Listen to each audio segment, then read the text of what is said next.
Open forum. തുറസിന്റെ തുറമുഖങ്ങൾ.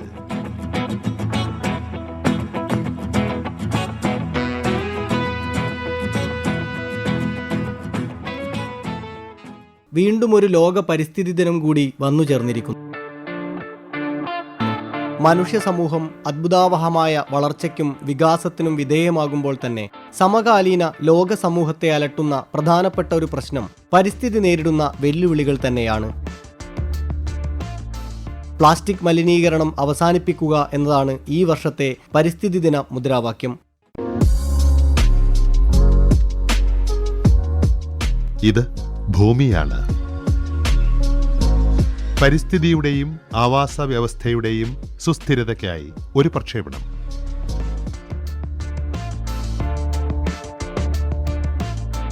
വ്യാവസായിക സാങ്കേതിക വളർച്ചയുടെ സമാന്തരമായി മനുഷ്യ സമൂഹത്തിന് ഭീഷണിയായി വരുന്ന പുതിയ പാരിസ്ഥിതിക പ്രശ്നങ്ങളെയും നാം അഭിമുഖീകരിക്കുകയാണ്. പാരിസ്ഥിതിക പ്രശ്നമെന്നാൽ സാമൂഹികവും സാമ്പത്തികവും സാംസ്കാരികവും എന്നു വേണ്ട മനുഷ്യജീവിതത്തെ തന്നെ സമഗ്രമായി ബാധിക്കുന്ന ഒന്നായി മാറാൻ സാധ്യതയുണ്ട് എന്നതിൻ്റെ സമകാലീന അനുഭവമാണ് കേരള തീരത്തെ കപ്പൽ അപകടം. കൊച്ചി തീരത്തിൽ നിന്നും 14.6 നോട്ടിക്കൽ മൈൽ ദൂരത്ത് അപകടത്തിൽപ്പെട്ട ലൈബീരിയൻ ചരക്കുകപ്പൽ MSC എൽസ 3 കേരളത്തിന്റെ സാമൂഹിക സാമ്പത്തിക പാരിസ്ഥിതിക മേഖലകളിൽ സൃഷ്ടിക്കുന്ന വെല്ലുവിളികളെക്കുറിച്ച് സാമൂഹിക അവബോധം അനിവാര്യമാണ്. ഏതൊരു ദുരന്തമുണ്ടാകുമ്പോഴും അശാസ്ത്രീയവും വസ്തുതാവിരുദ്ധവുമായ വാർത്തകളിലൂടെ ഭീതി പടരാതിരിക്കാൻ പ്രത്യേകം ശ്രദ്ധിക്കേണ്ടതുണ്ട്. അതുകൊണ്ട് തന്നെ ദുരന്തത്തിന്റെ സ്വഭാവം, വ്യാപ്തി, സാമൂഹ്യ ജീവിതത്തിൽ അത് സൃഷ്ടിക്കുന്ന പ്രതിസന്ധികൾ എന്നിവയുടെ ശാസ്ത്രീയവും വസ്തുനിഷ്ഠവുമായ ധാരണകളെ മുൻനിർത്തിയുള്ള ജാഗ്രത രൂപീകരിക്കാൻ ഒരു ആധുനിക സമൂഹം എന്ന നിലയിൽ നാം തയ്യാറാകണം. കപ്പലപകടം പോലെയുള്ള കേരളത്തിന് പൊതുവിൽ അപരിചിതമായ ഒരു ദുരന്തമുണ്ടാകുന്ന സന്ദർഭത്തിൽ നമ്മളെ സംബന്ധിച്ച് ഈ മേഖലയിലെ വിദഗ്ധരുടെയും ദുരന്ത നിവാരണ സേനയുടെയും സർക്കാരിൻ്റെയും നിർദ്ദേശങ്ങൾക്കാണ് കാതോർക്കേണ്ടത്. ഈ കപ്പലപകടം കടലിന്റെ ആവാസ വ്യവസ്ഥയിലും പരിസ്ഥിതിയിലും മത്സ്യത്തൊഴിലാളികളിലും ഒക്കെ ഉണ്ടാക്കിയിട്ടുള്ള പ്രശ്നങ്ങൾ പഠിക്കുന്നതിനായിട്ട് മറ്റു ഗവേഷണ സ്ഥാപനങ്ങൾക്കൊപ്പം CMFRA പങ്കുചേരുന്നുണ്ട്. ഇത്തരം ചരക്ക് കപ്പൽ അപകടം സൃഷ്ടിക്കുന്ന വെല്ലുവിളികളെ സംബന്ധിച്ചും പൊതുവിൽ സ്വീകരിക്കുന്ന സുരക്ഷാ നടപടികളെക്കുറിച്ചും നമ്മളോട് സംസാരിക്കുന്നു doctor Ratheesh Raveendran, senior scientist, marine biodiversity and environment management division, CMFRA. Normally എന്തൊക്കെയാണ് നമ്മൾ ഇങ്ങനെ ഒരു കപ്പൽ ആക്സിഡന്റ് ഉണ്ടാവുമ്പോൾ മറ്റു രാജ്യങ്ങളിലും നമ്മളൊക്കെ പാലിച്ചു വരുന്ന രീതികളിൽ നിന്ന് പരിചയപ്പെടുത്താം. ആദ്യമായി തന്നെ ഈ കപ്പലിൽ എന്തൊക്കെ സാധനങ്ങൾ ഉണ്ടായിരുന്നു എന്നുള്ളത് നമ്മൾ മനസ്സിലാക്കണം. അതിൽ നിന്ന് സ്പില്ല് ചെയ്തിട്ടുള്ള സാധനങ്ങൾ എന്തൊക്കെയാണെന്നുള്ളത് അറിയാൻ കഴിയണം. അതുപോലെ അതിന്റെ ടോക്സിസിറ്റി, ഇതിനകത്ത് 13 കണ്ടെയ്നറിലെ 12 കണ്ടെയ്നർ ഹസാർഡസ് സബ്സ്റ്റൻസ് ഉണ്ടെന്ന് മനസ്സിലായി, എത്ര ടൺ ഓയിൽ ഉണ്ടെന്നൊക്കെ ഉള്ളത് മനസ്സിലാക്കുന്നു. അപ്പോൾ അതിനനുസരിച്ചുള്ള സ്റ്റാറ്റ്യൂട്ടറി വാർണിംഗ്സ് ഗവൺമെന്റ് അല്ലെങ്കിൽ ബന്ധപ്പെട്ട ഡിപ്പാർട്ട്മെന്റുകൾ പുറപ്പെടുവിക്കുന്നു. പിന്നെ കപ്പൽ മുങ്ങിയ പ്രദേശത്ത് കണ്ടെയ്നറുകളോ അല്ലെങ്കിൽ കണ്ടെയ്നറിനകത്തുള്ള രാസവസ്തുക്കൾ അല്ലെങ്കിൽ ഓയിൽ ആൻഡ് ഗ്രീസ് അവിടെ തന്നെ കണ്ടെയ്ൻ ചെയ്യാനുള്ള മെഷേഴ്സ് നമ്മൾ ആദ്യമായിട്ട് എടുക്കുന്നു. ഹൈഡ്രോകാർബൺ ആണെന്നുണ്ടെങ്കിൽ നമ്മൾ അത് കണ്ടെയ്ൻ ചെയ്യാൻ വേണ്ടി ബൂംസും അതുപോലെ സ്കിമ്മേഴ്സ് ഒക്കെ ഉപയോഗിക്കുന്നു. മറ്റ് സ്ഥലങ്ങളിലേക്ക് സ്പ്രെഡ് ചെയ്യാതിരിക്കാൻ വേണ്ടിയിട്ട്, അപ്പോൾ എസ്പെഷ്യലി നമ്മുടെ സെൻസിറ്റീവ് ഹാബിറ്റാറ്റ്സിലേക്കൊക്കെ സ്പ്രെഡ് ചെയ്താൽ, മാംഗ്രൂവ് ഏരിയയിലേക്കും അതുപോലെ സീഗ്രാസ്, സീബീഡ് ഏരിയയിലേക്കും ഒക്കെ സ്പ്രെഡ് ചെയ്ത് കഴിഞ്ഞാൽ ഒരുപാട് പ്രത്യാഘാതങ്ങൾ ഉണ്ടാവും, പാരിസ്ഥിതിക പ്രത്യാഘാതങ്ങൾ ഉണ്ടാവും. അതൊരു നഴ്സറി ഗ്രൗണ്ടാണ് അല്ലെങ്കിൽ ഫീഡിംഗ് ആൻഡ് ബ്രീഡിംഗ് ഗ്രൗണ്ടാണ്. മീനുകളുടെയും മറ്റ് കടൽ ജീവികളുടെയൊക്കെ സെൻസിറ്റീവ് ആയിട്ടുള്ള ഹാബിറ്റാറ്റ്സ് ആണ്. അപ്പോൾ അതിലേക്ക് പോകാത്ത രീതിയിൽ എത്രയും പെട്ടെന്ന് തന്നെ അതിനെ കണ്ടെയ്ൻ ചെയ്യണം. ആ നടപടികളും ഈ കേസിലും വേണ്ടപ്പെട്ട അധികാരികൾ പാലിച്ചിട്ടുണ്ട്. പിന്നെ അടുത്തതായിട്ട് ചെയ്യേണ്ടത് അവിടേക്കുള്ള ആക്സസ് റെസ്ട്രിക്ട് ചെയ്യുക എന്നുള്ളതാണ്. ഇങ്ങനെ ഒരു ഷിപ്രക്കോ അങ്ങനെ ആക്സിഡൻസോ ഉണ്ടായാൽ ആ ഏരിയയിലേക്ക് എക്സ്പോഷർ ഏറ്റവും മിനിമം ആക്കുക എന്നുള്ളതാണ്. അപ്പോൾ അതും ഒരു സ്റ്റാറ്റ്യൂട്ടറി വാർണിംഗ് പ്രഖ്യാപിച്ച് ഈ കേസിലും അധികാരികൾ ചെയ്തിട്ടുണ്ട്.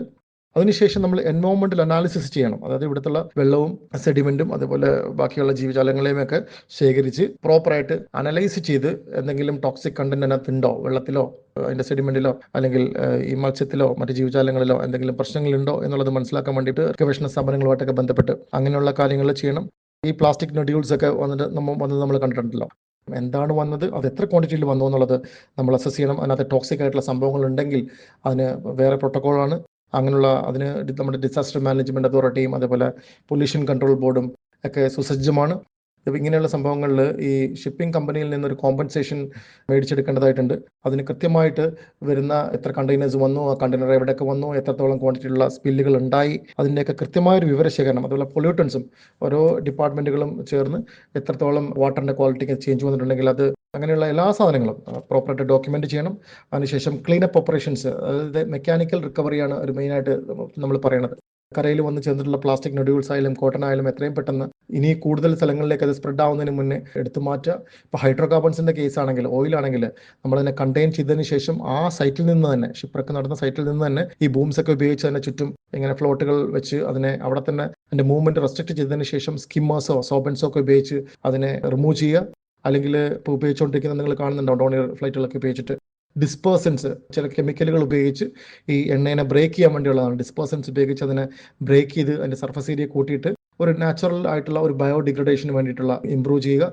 ഇത് ബാഷ്പീകരിച്ച് പോകും. സൂര്യപ്രകാശമൊക്കെ ഏറ്റ് വെള്ളത്തിൻ്റെ ലെവലിൽ മുകളിൽ കിടക്കുമ്പോൾ 1-2 ദിവസങ്ങൾക്കുള്ളിൽ ഇത് ബാഷ്പീകരിച്ച് പോകാൻ ഇടയുണ്ട് ഈ ലോ ഡെൻസിറ്റി ആയിട്ടുള്ള ഹൈഡ്രോ കാർബൺസ്. അപ്പോൾ അതിനുവേണ്ടി ഇതിനെ കണ്ടെയ്ൻ ചെയ്യുക, അതോടൊപ്പം തന്നെ ഡിസ്പേഴ്സൻസ് ഒക്കെ അപ്ലൈ ചെയ്യുക.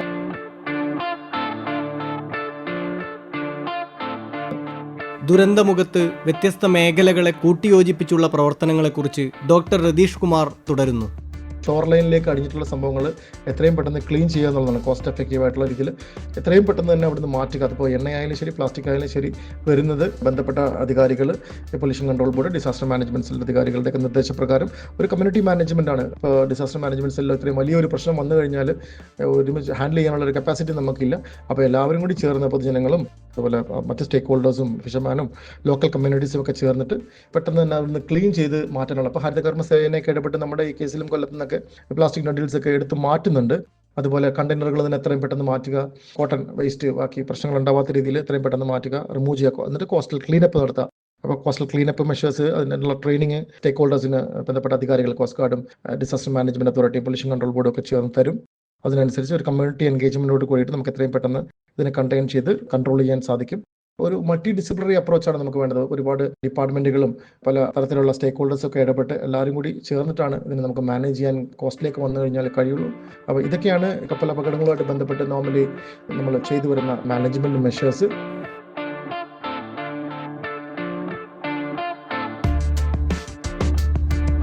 ഏതൊരു കപ്പൽ അപകടത്തിലും ആദ്യം ചെയ്യേണ്ടത് കപ്പലിലുള്ളവരുടെ ജീവൻ രക്ഷിക്കുക എന്നതാണല്ലോ. മെയ് 24 അപകടത്തിൽപ്പെട്ട കപ്പലിൽ നിന്നും ഫിലിപ്പൈൻസ്, റഷ്യ, ജോർജിയ, യുക്രൈൻ എന്നീ രാജ്യങ്ങളിൽ നിന്നുമുള്ള 24 പേരെ തീരസംരക്ഷണ സേന രക്ഷപ്പെടുത്തി. മുങ്ങിയ കപ്പലിലെ 640 കണ്ടെയ്നറുകളിൽ 12 എണ്ണം അപകടകാരിയായ തീപിടുത്ത സാധ്യതയുള്ളവയാണ്. 54ഓളം കണ്ടെയ്നറുകൾ ആദ്യഘട്ടത്തിൽ തന്നെ തിരുവനന്തപുരം, കൊല്ലം, ആലപ്പുഴ തീരത്തടിയുകയുണ്ടായി. ഒരു ചരക്ക് കപ്പൽ അപകടത്തിൽപ്പെടുമ്പോൾ അത് കടലിനെയും കരയെയും മനുഷ്യ സമൂഹത്തെയും നേരിട്ട് ബാധിക്കും എന്നതിലൂടെ പരിസ്ഥിതിയും മനുഷ്യനും തമ്മിലെ ബന്ധം വ്യക്തമാണല്ലോ. കപ്പൽ അപകടത്തെ തുടർന്ന് കേരള തീരത്തുണ്ടാകുന്ന സാമ്പത്തിക, സാമൂഹിക, പാരിസ്ഥിതിക ആഘാതങ്ങളെക്കുറിച്ച് നമ്മളോട് സംസാരിക്കുന്നു doctor VN Sanjeevan, professor chair, centre for aquatic resource management and conservation, Kerala university of fisheries and ocean studies. നമുക്കെല്ലാം അറിയാവുന്ന പോലെ ഇപ്പോൾ എൽസ 3 തോട്ടപ്പള്ളിയിൽ നിന്നൊരു 16 കിലോമീറ്റർ പടിഞ്ഞാറ് വശത്ത് മുങ്ങി താഴ്ന്നിട്ടുണ്ട്. ഇതിനകത്ത് പ്രാഥമിക റിപ്പോർട്ടുകൾ വെച്ചിട്ട് ഒരു 640 കണ്ടെയ്നേഴ്സ് ഉണ്ടായിരുന്നു. ഈ 640 കണ്ടെയ്നറിനകത്തുനിന്ന് ഒരു 25 കണ്ടെയ്നറിനകത്ത് മാരകമായ ടോക്സിക് മെറ്റീരിയൽസ് ഉണ്ട് എന്നാണ് അറിയുന്നത്. ഇതിൽ ആദ്യത്തെ അവര് ഡോക്യുമെന്റ് ചെയ്തപ്പോൾ 12 കണ്ടെയ്നറിനകത്ത് കാൽസ്യം കാർബൈഡ് ഉണ്ടായിരുന്നു. ഈ കാൽസ്യം കാർബൈഡ് പുറത്തു വന്നാല് കടലിന്റെ ആൽക്കലിനിറ്റി കൂട്ടും. അങ്ങനെ പറ്റിയാല് ഇത് എസ്പെഷ്യലി ഈ ഒരു മെയ് ജൂൺ മാസം മത്സ്യങ്ങൾ മുട്ടയിടുന്ന സമയമാണ്. ആൽക്കലിനിറ്റി 10 മുകളിൽ പോയാൽ മുട്ടയെ ഇത് ബാധിക്കും. മുട്ട വിരിയുകയില്ല. അതല്ല, അഥവാ വിരിഞ്ഞിട്ടുണ്ടെങ്കിൽ തന്നെ അതിന്റെ കുഞ്ഞുങ്ങൾ ലാർവ ഗ്രോ ചെയ്യത്തില്ല. അപ്പൊ ഇത് അടുത്ത വർഷത്തെ നമ്മുടെ ഫിഷറിയെ നല്ലപോലെ ബാധിക്കാൻ ഇടയുണ്ട്. അടുത്തിടയ്ക്ക് ഒരു ദിവസം മുമ്പായിട്ട് വേറൊരു റിപ്പോർട്ട് വന്നേക്കുന്നത് ഇതിനകത്ത് 840 പാക്കറ്റോളം ഫീനൈൽ ഡയമീൻ എന്ന് പറഞ്ഞ ഒരു കെമിക്കൽ ഉണ്ട്. ഇതും വളരെ ടോക്സിക് ആയിട്ടുള്ള ഒരു കെമിക്കലാണ്. ഇതും നമ്മുടെ മത്സ്യസമ്പത്തിനെ കുറയ്ക്കാനും മനുഷ്യർക്ക് അസുഖം വരാനും ഒക്കെ ചാൻസ് ഉള്ള ഒരു കെമിക്കലാണ്. ഇതാണ് ഇതിനകത്ത് ഉണ്ടായിരുന്ന വെസലിൽ ഉണ്ടായിരുന്ന സാധനങ്ങളെ അപ്പൊ നമ്മുടെ കോസ്റ്റ് ഗാർഡ് വളരെ എഫക്റ്റീവായിട്ട് ഈ ഓയിൽ സ്പ്രെഡ് പ്രിവെന്റ് ചെയ്തു. അവർക്ക് അതിനുള്ള പ്രോട്ടോകോൾസ് ഒക്കെ ഉണ്ട്. അത് വെച്ചിട്ട് ഓയിൽ സ്പിൽ വലിയ ഒരു പ്രശ്നമായിട്ട് വന്നിട്ടില്ല.